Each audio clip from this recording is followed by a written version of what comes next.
Radio 2 for Waggoners Walk. Sunday morning finds Peter hard at work.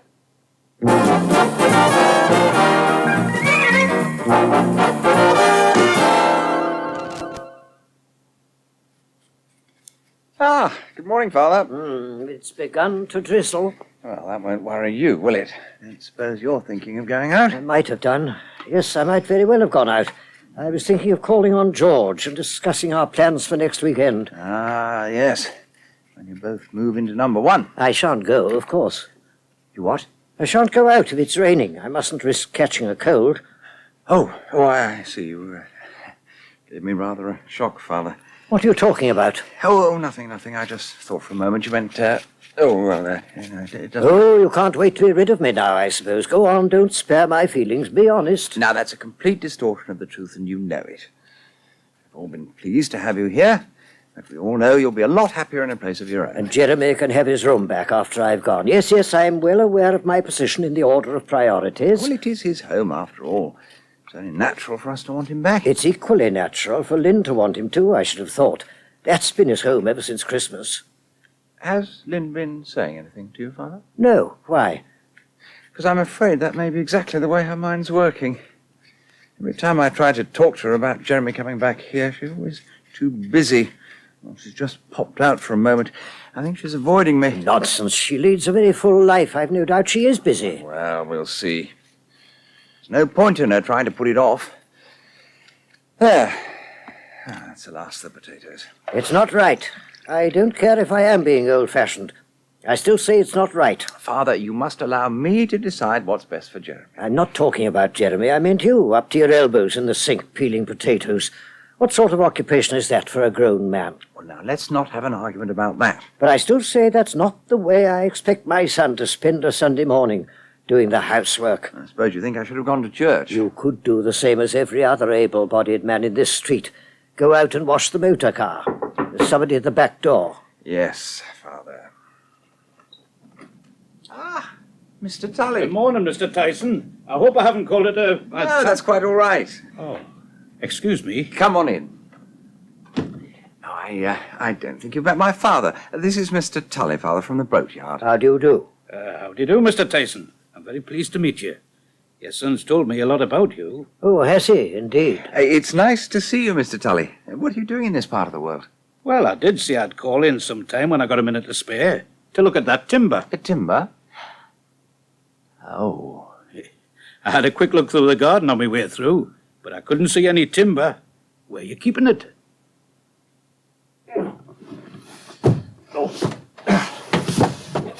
Oh, sorry, Rob. Oh, my fault. Oh, no, I shouldn't have been walking backwards. Oh. Hey, what have you got in that box? Half a hundredweight of coal?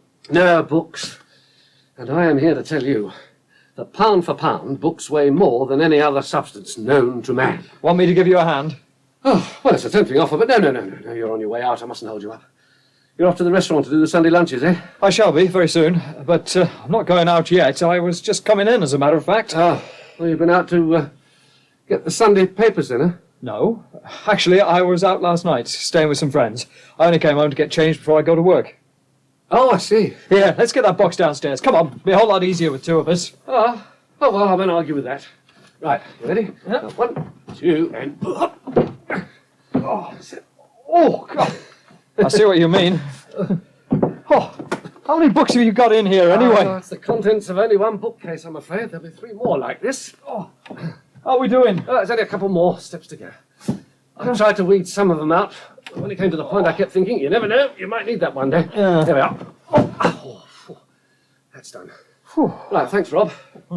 Now, I'm afraid for the next few days, the house is going to be fairly chaotic. Oh, won't bother me. I'm not here all that much, anyhow. No, I suppose you're not.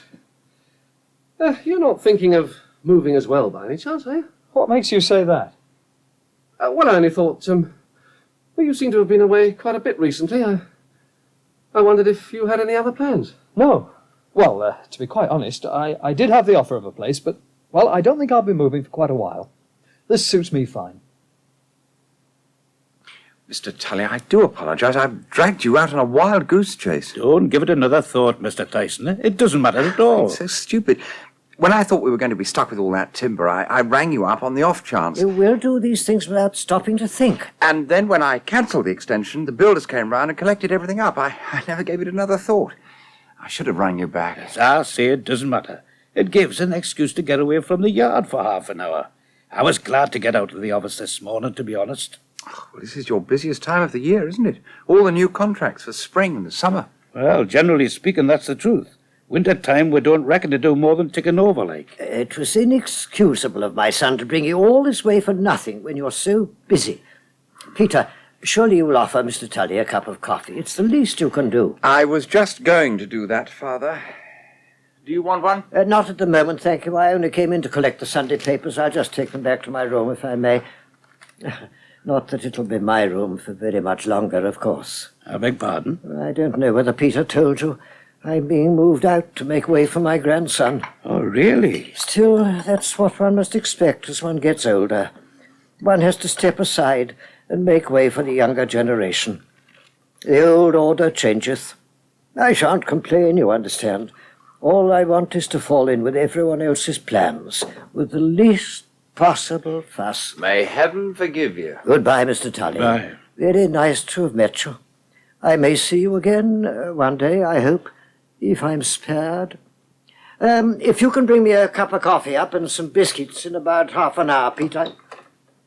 Say at 11 o'clock. Well, now you've met my father. But I warn you, you have to take what he says with a handful of salt. Oh, I could tell he was laying it on a bit. He's just like my old dad. He could be a real terror when he didn't get his own way. Yes. You do take sugar, don't you, Mr. Ah, that's right. Yeah, he was quite a character, my old dad. Wonderful head for business, though. He ran that yard like clockwork, he did. Your Oh, coffee, thanks. Mr. Tulley. Goodness knows what he'd say if he could see it now, mind. I'm sorry? Well, it's not what it used to be, and that's a fact. Business isn't exactly on the up and up.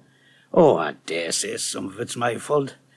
But you know better than anyone, the other side is not my strong suit.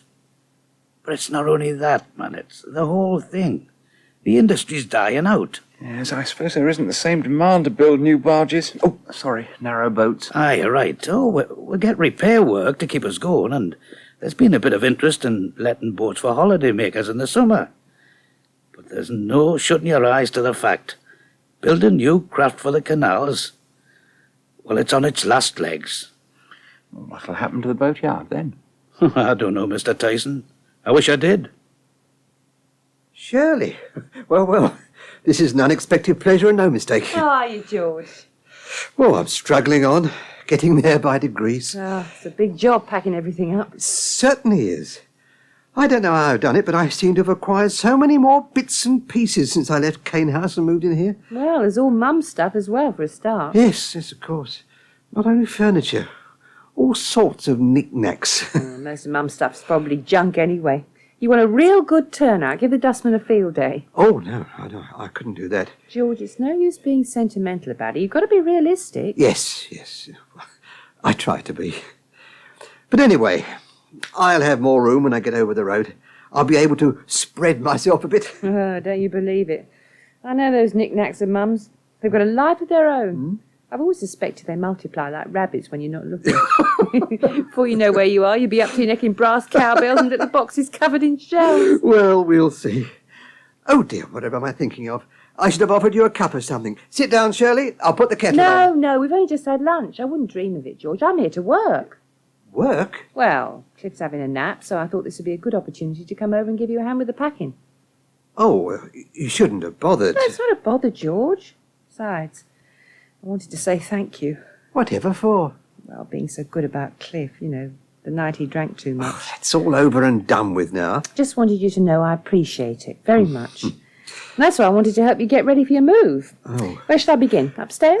Well, as a matter of fact... I've been through the chest you of mention drawers it. and I put all your shirts and vests into those two big suitcases that were on top... Oh. Hello, dear. Hello, Mrs. Brewer. Shirley very kindly offered to come over and give a helping hand. Wasn't that nice of her? Fancy that. Great minds think alike. Here you are, Rob. That's the last receipt. We can cash up now. Thanks. Oh, it's a good one, too. How did this week compare with the previous Sunday?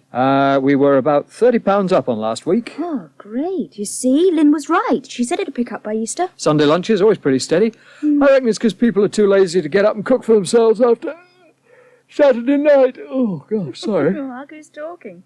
You look as if you had a pretty wild Saturday night yourself. Oh, well, once in a while. Once in a while? You've been out nearly every night lately. You've been checking up on me. Oh, come on, I can't help noticing when you're not there. Still the same one? Yes, it is.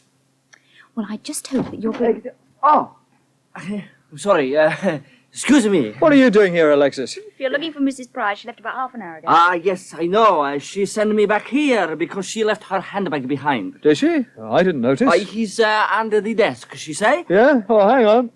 Oh, she's right. Here it is, Alexis. She sent you all the way back to fetch her bag? Oh, he's nothing. I was going out this afternoon to meet a young lady I know. It was not out of my way. No, she's going to get a bit of a shock when you turn up swinging a handbag. Oh, he's only a small handbag. and I got big pockets in this overcoat. Oh, one moment. Something in the way. You've got too much in there already. No. Fool that I am. I forgot to take these out. Underwater goggles? Who is this lady friend you're meeting? A mermaid? Those are Jeremy's goggles, aren't they? Oh, sure. I forgot to give them back to him last night after the swimming. Hang on. You went swimming with Jeremy yesterday? That's right, yes. Mrs. Breyer, she explained how you were too busy to go. She say from now on, I go to the baths with Jeremy instead. But she told me he wasn't going swimming this week. She said he had a cold coming on. Oh, no. You must have some mistake. Jeremy has no cold. He's okay. Well, somebody made a mistake. How peculiar. Yes. Isn't it? Come along, ladies. Stop what you're doing, both of you. Tea's ready. I'm just going to finish wrapping these glass vases. No, Shirley, leave that for now. Have your tea while it's hot. Come along, Mrs. Brewer. You as well. Oh, well, I won't say no. Ooh!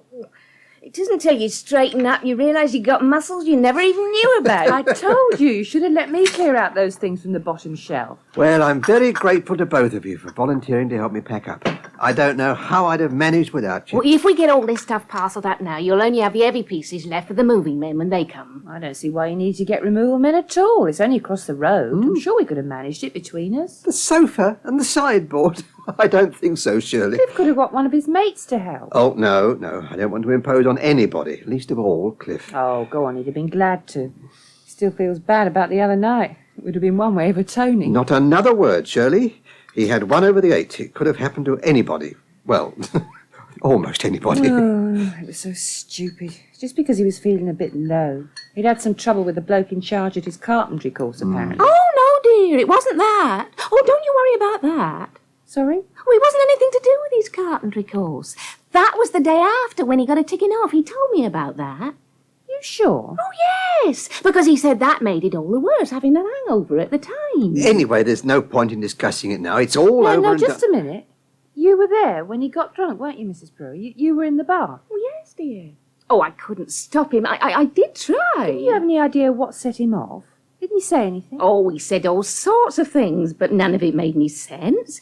He was just talking rubbish most of the time. He kept telling everyone he was celebrating. He insisted on buying drinks all round. Celebrating? Something about the flat, was it? Oh, no, nothing as sensible as that. He was just making things up, and he said something about a baby. Well, like I said, it was all some sort of silly joke, wasn't it?